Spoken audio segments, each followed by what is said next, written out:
Ole Miss and Lane Kiffin take on Georgia Southern. We're going to talk all about that, and we're going to react to whatever Ladarian Clardy's commitment is all about. We'll be live on the air when he announces today. This is the Locked On Ole Miss podcast.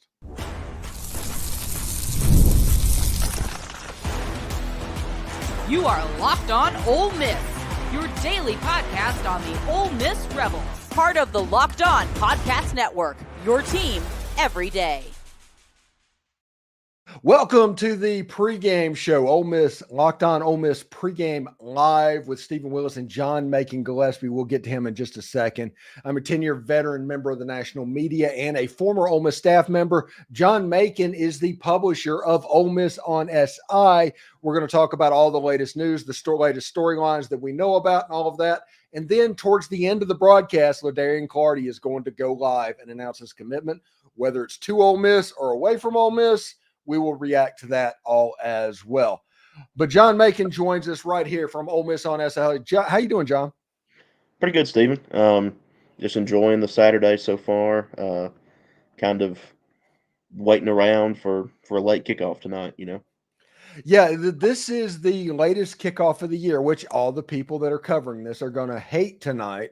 Everybody that just watches football enjoys this because you can watch all the games. Like, for instance, Mississippi State is making the Florida Gators and Billy Napier look like the Kansas City Chiefs right now on offense. That cannot be good.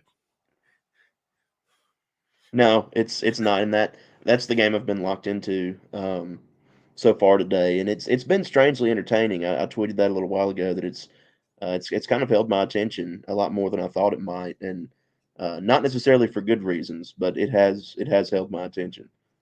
Yeah, it's interesting. Just so everybody knows, right now it's 42-21 Florida Gators. Mississippi State's probably the worst SEC team that the SEC has had since probably that last Houston Nutt Ole Miss team that people were taking knees on in Ole Miss. This is a bad football team, honestly, right now. And everybody wants to make jokes about Vanderbilt. Those Vanderbilt teams might have been bad, but they weren't atrocious. So it is what it is. Now, let's go on to this game since we're going to talk a little bit later on in the show about Ladarian Clardy, who is announcing his commitment at 2:30. He's going live, so we'll be on the air when that happens. So whatever he says, we'll react to that briefly, so just bear with us on that. But let's talk about that Georgia Southern game real quick. Have you heard any information? I heard that TJ Daugherty is not going to play today. That was the latest rumor because of injury. You heard anything about that? I've heard rumors about that. I've heard game time decision. I've heard different things like that. I don't have anything confirmed on that front. Usually we all kind of find out as a group whenever they come out for warm-ups as to whether or not it's an actual game time decision or not. But obviously, I mean, that would be a decently sized blow because he's the guy, you know, he's the communicator for that defense, and so. That is definitely going to be a storyline that we need to keep our eyes on. And I know that everybody's first reaction to this will be like, well, Ole Miss is not going to need him anyway. That's kind of not the point. The point is to get all the communications as seamless as possible through these first 4 non-conference games so that when Kentucky comes to town, who's winning right now in the third quarter, 27-0, when they come to town, you're as good as you can be. They're a pretty good defensive team, by the way. They are not a very good offensive team at the moment. Yeah, that was kind of evidenced last week. I mean, if they had, from what little I saw of that Georgia game when they played Kentucky, if Kentucky had somewhat of an offensive pulse, they probably win that game. You know, a little bit more of a pulse than they had. So, yeah, I mean, and it is kind of a big deal there because you do want to have that guy who's communicating with Pete Golding on the field to be on the field. I mean, the guy who's used to it, went through fall camp with it, has been through the first 3 games with it. So yeah, I mean, it'll be interesting to see if he's not able to go, who kind of takes up that mantle and does it today. Yeah, if he cannot play, it's actually a pretty big game for Chris Pupal, who is not known for pass coverage, and you're going against a team that can throw the ball and score the ball pretty well. So it could be a little bit of a challenge. Of course, with this defensive line, that's going to help the linebackers. That's going to help the secondary. But Jared Ivey being out for this game, likely, nobody's confirmed that, but he's likely going to be in street clothes for this game. Suntaran Perkins is on the depth chart listed as his backup at that position, but I do think somebody like Chris Hardy might be the girth that gets a little bit of a few reps in that position as well. Yeah, that's definitely possible. I mean, um, I think Ole Miss is set, not set, but I think they're in good shape there, even if Ivy misses for a little while. Um, because Suntaran talked some about that this week, talking about the different rotations they can have in those spots, and so I'm not as concerned about that for Ole Miss. The thing I'll be most focused on is the linebacker situation for sure. Yeah, and like we said, TJ Dottery, we'll have to see what happens there. So that means that Kari Coleman and likely Chris Paul, if that's true, turns into the de facto starters and the ones you're going to pay a lot of attention to. But that also means like Tyler Banks is going to get a lot of reps. Maybe Mhm. this is a game that we see a little bit from Raymond Collins and some of these underclassmen, younger linebackers.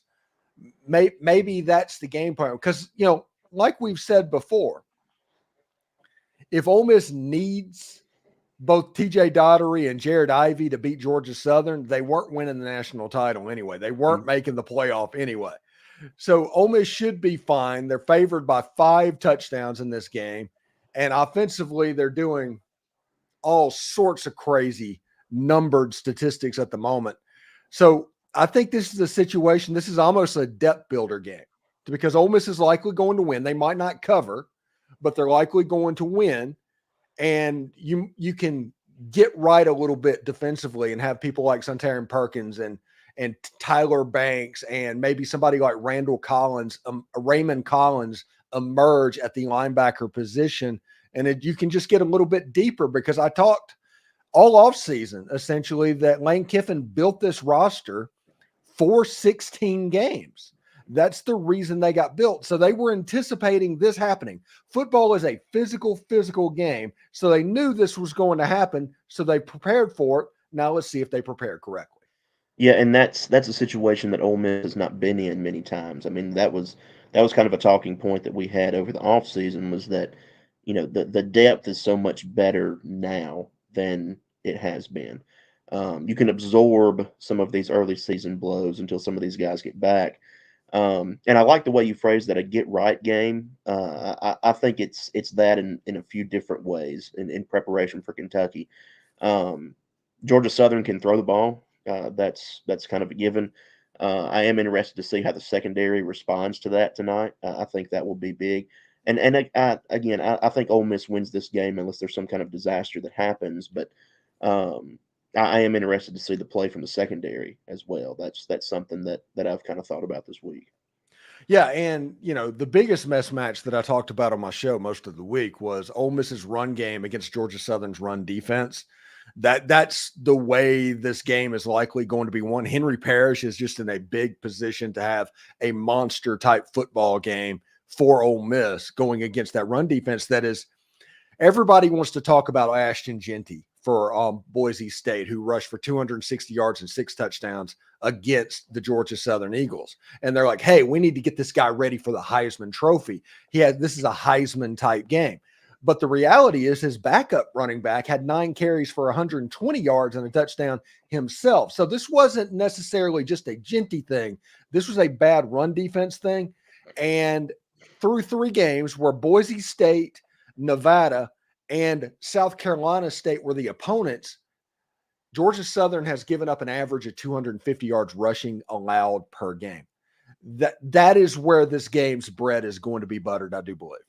I think so too. I think that's got to be the attack plan coming in, right? And I mean Jackson Dart will get his today too. I mean that's pretty much a given with this offense.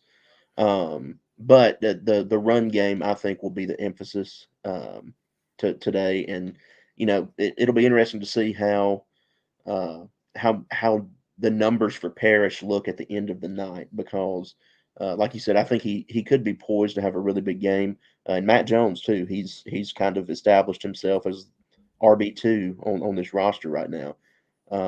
So yeah, it'll be interesting to see how their numbers shape out come about 10 o'clock tonight. Yeah, and you mentioned Jackson Dart's going to get his. Jackson Dart has to get his because let's just be real about something. An Ole Miss quarterback cannot have a bad game in a non-conference game and still win the Heisman Trophy. If you have a bad game, they will find a way not to give it to you. See Eli Manning in 2003, and he didn't have a bad game, just Ole Miss lost to Memphis. And because of that, that was all of the excuse they needed to give the Heisman Trophy to Jason White, who honestly, he didn't deserve it. Eli deserved the trophy that year. So looking at that, Jackson Dart needs to come out and put up numbers. I figure he needs north of 350 yards, and Ole Miss needs probably close to a cover for Jackson Dart to stay on schedule. What is your thoughts about that? Yeah, I think that's probably accurate because, looking back at that 03 season, I kind of agree with you there that Jackson can't afford kind of a lull game in non-conference play. Now, I mean, obviously his stat line is going to take a little bit of a hit. He's not going to throw for 400 yards against like Georgia or LSU probably. Well, I don't know, but he's not going to throw for 400 yards in conference play probably. But against these non-conference teams, I mean, he does need to keep kind of his foot on the gas a little bit and continue to put those numbers if he wants to be in New York at the end of the year. So it'll be interesting to see. I don't think that's really at the forefront of his mind. At least he says it's not. But it kind of is on the forefront of our minds. And so I think that you're right there.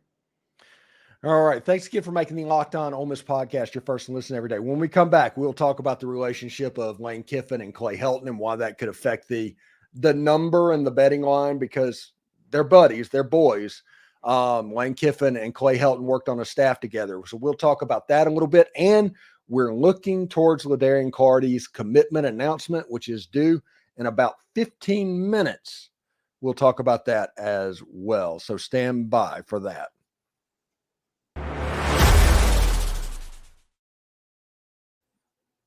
All right. Passion, drive, and patience. The formula for winning championships is also what keeps your ride or die alive. eBay Motors has everything you need to maintain your vehicle and level it up to peak performance.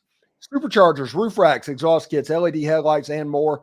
Whether you're into speed, power, or style, eBay Motors has you covered. And with over 122 million parts for your number one ride or die, you'll always find exactly what you're looking for. And with eBay's Guaranteed Fit, your part is guaranteed to fit your ride every time or your money back. With all the parts you need and the prices you want, it's easy to make your car the MVP and bring home those huge wins. So keep your ride or die alive at ebaymotors.com. Eligible items only. Exclusions apply. eBay's Guaranteed Fit is only available to U.S. customers. I want to welcome a new partner to the Locked On Ole Miss podcast in College Corner. It's your one-stop shop for all things Ole Miss. Game day is today, and if you need the fans' color going into this football game, the fans, by the way, are rocking powder against Georgia Southern. Head over to College Corner to pick up your perfect game day gear. Whether you're gearing up to football, basketball, or baseball, College Corner has got you covered. They're located off of Sisk Avenue, right across from the new Chick-fil-A. Getting to the store is a breeze, and they have a ton of parking. And for those of you out of state, no worries. Visit collegecornerstore.com where they turn around orders lightning fast. I got notification that on a shirt I ordered on Wednesday, by that afternoon, I got notified that it was being shipped out to me. Now, because of the U.S. Postal Service and what's going on, it might not make it here today, but they got it out lightning quick. It's that new SIP shirt that is powder blue that Lane Kiffin wore against Wake Forest. So trust me, this just isn't a pitch. This is where I get all my Rebel gear. College Corner is amazing. So visit collegecornerstore.com or stop by the College Corner today.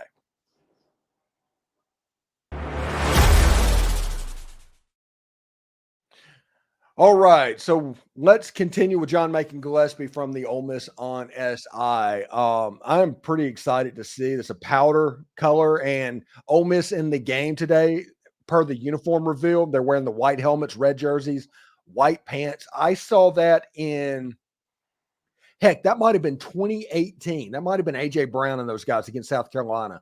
That got that uniform combination. And I tell you, it didn't look like Ole Miss. And for people that want it to look like Ole Miss, they're going to complain about it. But it looked absolutely gorgeous. Yeah, and I'm kind of on the other side of this. This is my least favorite combination that they have. Hmm. The white, red, white, because I'm I'm of the opinion that yes, it should look more like Ole Miss. I don't think the uniform itself looks bad, Yeah. but if I'm choosing, this is the last one I choose. Um, I think it would have been interesting to go with powder today, powder jerseys, because the fans are wearing powder, but the team very rarely mimics what the fans are wearing in the stands. I'm not exactly sure why that is, but um, the team doesn't always wear what the fans are told to wear. Uh, but it is what it is, and it's Military Appreciation Day. The field looks pretty cool. I guess you saw that. Mhm.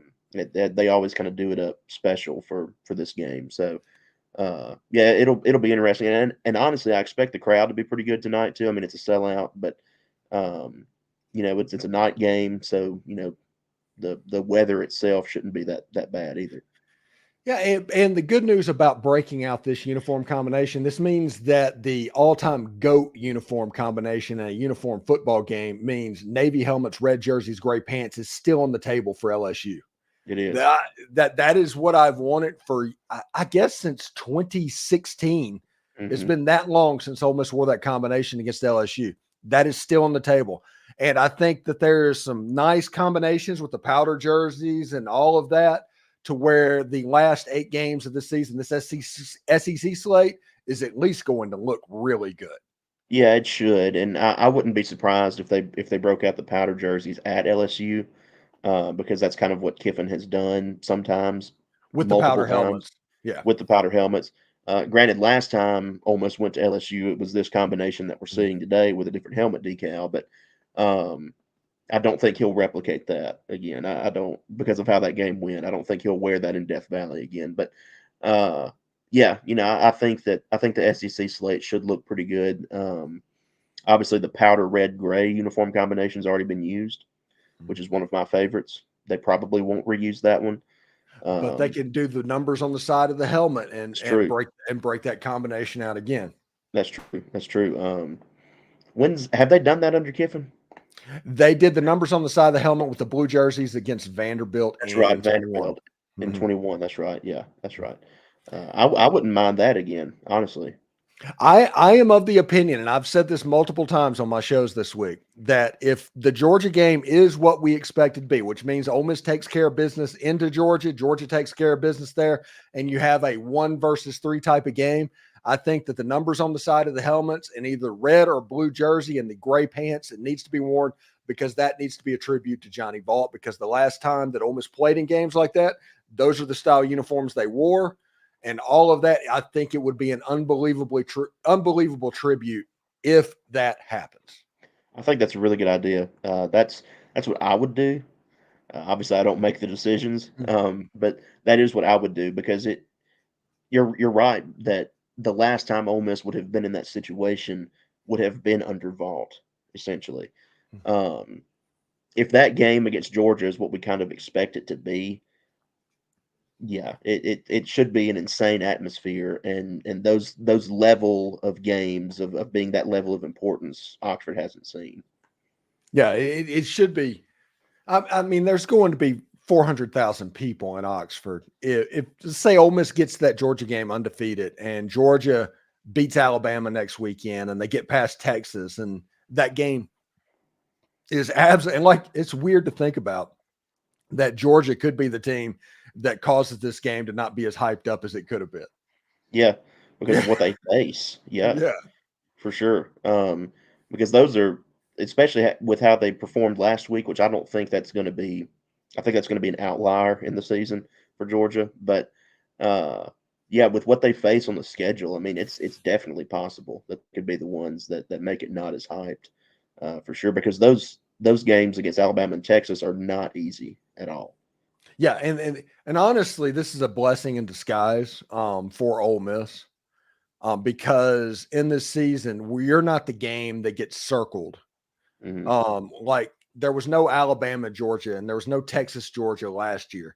The biggest game on Georgia's schedule, everybody remembers the fact that Georgia was dealing with hey, they haven't played anybody the whole season. Everybody. Then whenever they got Ole Miss, they beat Missouri and they got Ole Miss, and all of a sudden they just beat down Ole Miss.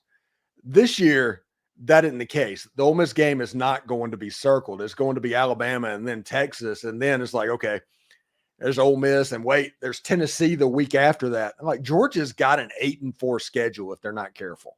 Yeah, that's very true. I don't know who they made mad in the conference office to make that happen, but I mean they were like, all right, y'all want to make it back to the national championship, y'all are fixing to prove it this year. I mean, you're going through the gauntlet. And then next year flips. They get the same teams next year. That's true. Yeah, that's true. I didn't even think about that. Yeah. So it'll be interesting to see for sure. Obviously we still got a ways to go before we get to that point, but I keep looking ahead to that game and those moments. Yeah, you can't kind help of in the it. back of my mind. Yeah, for sure. Before we take the next break and everything, the new Real Tree helmets got debuted. What do you think? What are your thoughts on them? I like them personally. I think that they're more versatile, if that's the proper word, than the previous ones, because I think that this helmet can be worn with the red jerseys or the navy jerseys. Or the powder jerseys, because they have the powder. Yeah, they have the powder accents in them as well. So I mean, I think that this is more versatile for sure. I had heard through the grapevine that this year's version was going to be navy focused. Me too. So I kind of expected this, but yeah, I think it's a good move, and I think it'll be a good look. I'll be interested to see what it looks like in an actual game against Oklahoma. And that has the potential to be a really special uniform matchup as well. Yeah, because you figure Oklahoma, they don't have the red pants. So it's going to be their red helmet and it's white on white. It's going to be looking like Alabama when they come into town. Mm-hmm. Yeah. Unless they break out those, I think they have some cream jerseys that they've used before. They could break those out. I guess those count as a white. Yeah, yeah, that would likely work. But I was telling people, is like they put out the helmets and everything. Whenever they put out the helmets for the Real Tree last time, we kind of figured it was a powder jersey type helmet. We knew exactly what the uniform was going to be. We got the helmet. We still have no idea what it's going to look like whenever they actually play the game. No, I mean, I would assume that it would be navy jersey, maybe gray pants, but I mean, we don't know that. It could be red jersey, white pants. It could be, any number of things. So I think it was a good move by them to keep some of that mystery in it as well, for sure. All right, let's go through some of the questions real quick before we take a break, and then get ready for the Clardy announcement. We got this one right here. When will the Kiffin to Florida chatter end? I'm sick and tired of it. It's not going to end, James, because it's not being started by Ole Miss people or Lane Kiffin or anything. It's being started by wishful thinking by Florida fans. And until they hire somebody else, they're going to do that. Kiffin has already griped about the fact that he has to reschedule a game in 2025 for Ole Miss. If you're looking for a sign and for him to shut it down, as angry as he got for the work that he's going to have to do to find a Power 5 opponent for 2025 at Ole Miss, that should tell you where his head's at right now. And with the playoff and everything like that, Lane Kiffin's not going to Florida. But it is where everybody is going to want Lane Kiffin. He's the best coach in college football because he's got Ole Miss, who was a second-tier SEC team, all of a sudden in the conversation for the Natty. Yeah, I agree with you that I don't think this chatter will end because Lane's not going to come out and say, hey, guys, I'm not going to Florida. I don't think that if we've learned anything, he's not going to come out and just verbally address this. But it feels like a reach to me right now, and I've been wrong before. Maybe Florida forks up a bunch of cash or something that we weren't expecting. But it's going to take $15 million a year, Garen. It's going to take a jumbo the amount of money. It's almost cost prohibitive for people to try and hire him. Yeah. But I don't think it will die down. I think it's just another thing you have to kind of keep your head down and ignore it if you're an Ole Miss fan. All right. Curtis Donaldson said, everyone keeps predicting Georgia Southern is going to score a touchdown. Why? Defense is getting better. I think a lot of people are kind of wishful thinking on this because the Ole Miss defense with what's going on right now, it's kind of becoming like the seventh inning of a no-hitter. to where you're worried about that. You kind of get tight when a streak to happen. I think people want Georgia Southern just to score a touchdown so they can relax and get ready for SEC play, John. I think I'm kind of in that same mindset too. That uh, I don't think they'll go the entire year without giving up a touchdown. I think it's got to happen at some point. Um, and I'm kind of in that same mindset that, hey, once it happens, you can kind of stop talking about it, stop thinking about it, and just play ball. I wouldn't be surprised if Georgia Southern gets one tonight, or two, I guess. I think I predicted 52-10.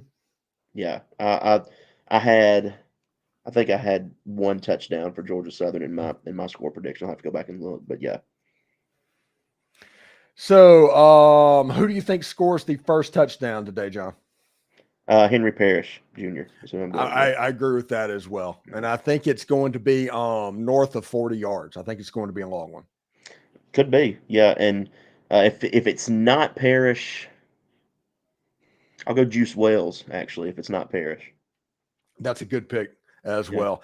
Jay Cannon asks, what quarter do you think we see Austin Simmons tonight? Fourth quarter. Georgia Southern can score a little bit, but he is going to be quicker to come in because Lane Kiffin and Clay Helton are boys. Yeah. And Lane's not going to embarrass him. Yeah, and I don't think that's in Lane's mindset tonight. Is like, hey, let's hang 70 on these boys, even though I think they could. I think fourth quarter. Yeah. Midwest Picker says NC State is getting smoked. Yeah, I think it was 42-3 at halftime with Clemson. That Tennessee game all of a sudden is not as impressive as it was. And everybody that's been trying to, I don't know, I guess blow smoke about what the Tennessee offense is, we need to see what that looks like whenever they play a real defense and see what they can do. I still think Tennessee's going to win the game. I do not think they are what we thought they were. I thought North Carolina State was better when they beat North Carolina State than it turns out they actually were, because they're kind of dumpster fires right now. Yeah, and I think Tennessee's a good football team. I think they're a good football team, but I don't think that I'm not sold on them being that elite tier just yet.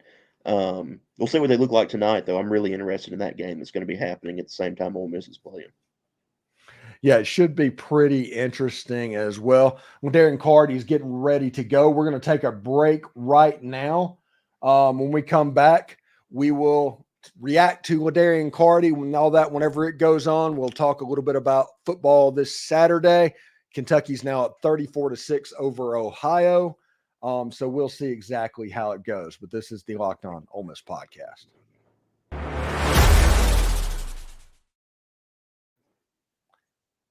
All right.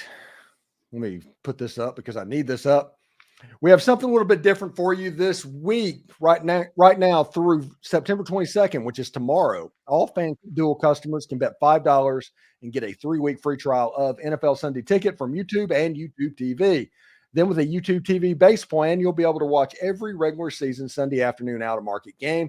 All you need is a Google account and a current form of payment, and you can cancel at any time. You can get Ole Miss at -36 or -35.5 right now against Georgia Southern today, or Ole Miss in their national championship odds have gone slightly down. It's down to +1,200.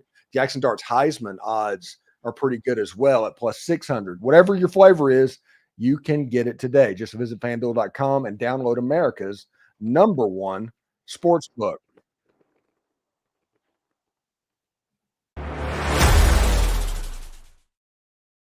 All right, John. We're getting ready for Ladarian Clardy to go live. It looks like he's supposed to go live in like 2 minutes. I don't know exactly what. We also just got a shark tweet. We just got a shark tweet. Well, Yeah. that is probably very good news. Yeah. Ladarian Clardy, I talked to Brian Smith, who is the Locked On recruiting guru, and basically he travels around watching all kinds of football. And he had moved to the Auburn, Alabama area. From the Polk County. He literally lived like 7 miles from my front door before, but he moved to Auburn, Alabama. And just so everybody knows, it puts him about 2 hours away from Ladarian Clardy. He is very familiar with Clardy. John Macon is watching that right now. That's an Ole Miss hat. It is? Yeah. Okay. Yep. See. Yeah, it's He official. committed to Ole Miss. Excellent. Yep. So Ladarian Clardy is a player that is honestly something that Florida State wanted, Washington wanted. A lot of schools wanted how talented he was. He came with his whole family on an official visit, brought them all along. It was a complete slam dunk, and he fell in love with how much into football Ole Miss is. Clardy is a great addition to this Ole Miss defense, and it kind of fits what has been going on with Pete Golding on that side of the ball essentially over the last 2 years, John. Yeah, I think this is a really, really good get for Golding and his side of the football. Um, we knew that Ole Miss was focusing on him pretty heavily over the summer when Lane chauffeured him around, and that video was on Twitter, X, whatever, talking about going to the square or whatever. We knew that Ole Miss was focused on this kid, and it felt like then that the momentum was really picking up towards Ole Miss. I felt pretty strongly coming into today that he was going to pick Ole Miss, and he did. And this is, I think this is a really, really good piece. He's put up really good numbers in high school, and I think he'll translate well to the SEC. Listen, when I put his film on, the first thing you notice is if he's playing safety, he's the best safety on the field. If he's playing wide receiver, he's the best wide receiver on the field. You could put him at tight end. He would be the best tight end on the field. He's the best player on the field no matter what he tries to do. Everybody would benefit from this player. And when you look at him and you look at Keon Young, the safety that they have committed, who is one of the top players in the class out of Lakeland High School. I saw him against Winter Haven just last week. Ole Miss on the back end of that defense, they're doing to the secondary what they did to the defensive line a year ago. Mm-hmm. Yep, it's that same kind of emphasis. That's the way I view it anyway. It's that same level of emphasis. And I mean, you can't really argue with the recruiting tactic there. I mean, you can't argue against that, I wouldn't think. So far it's paying off. I mean, they've landed some really good pieces back there, and Clardy is obviously the latest one of that. We have our story up at Ole Miss on SI about his commitment. Just went up a couple minutes ago. So okay, before we get out of here, let everybody know what you have planned for today at Ole Miss SI and what they can find from you. Well, we'll have live in-game updates on our website. You can follow along there. We'll have a halftime update, some breaking news stuff as it happens during the game, post-game, game recap type deal, and then some analysis pieces tonight and into the morning because it's a late kickoff. So, yeah, we're going to hit it hard like we do every week, and hope everybody will stick around with us. All right, good news for everybody. Exciting news. You can now become a Locked On Ole Miss Insider, the best and easiest way to stay updated on all things Ole Miss sports. It's our texting program that sends you notifications on anything relevant. Also, we'll text you anything relevant that is done on the Ole Miss SI side. I use them almost exclusively for stuff like this. Enjoy a 14-day free trial. Experience the future of college sports coverage. We're adding new perks as we grow, so do not miss out. The link is in the description. We are going to be live about an hour after the game for our instant overreaction. And then Sunday night, we will have our reaction roundtable. Last week, we had about 9,000 views combined on those two videos. They're doing quite well as well. So we'll see about that a little bit later. So, John Macon, when are you heading up to Oxford? Any last minute news? Anything you want to add? No, not as far as I know. I'll be leaving in about an hour and a half, probably, to head up there. It's not a very long drive, so I'll just try to get there about an hour and a half before kickoff. All right, be safe, because the game being a hard sellout means that you're going to be dealing with traffic. I mean, that has now become a fact of life for game days. But for John Macon Gillespie, I'm Steven Willis. We'll see you after the game. Hotty toddy, everyone.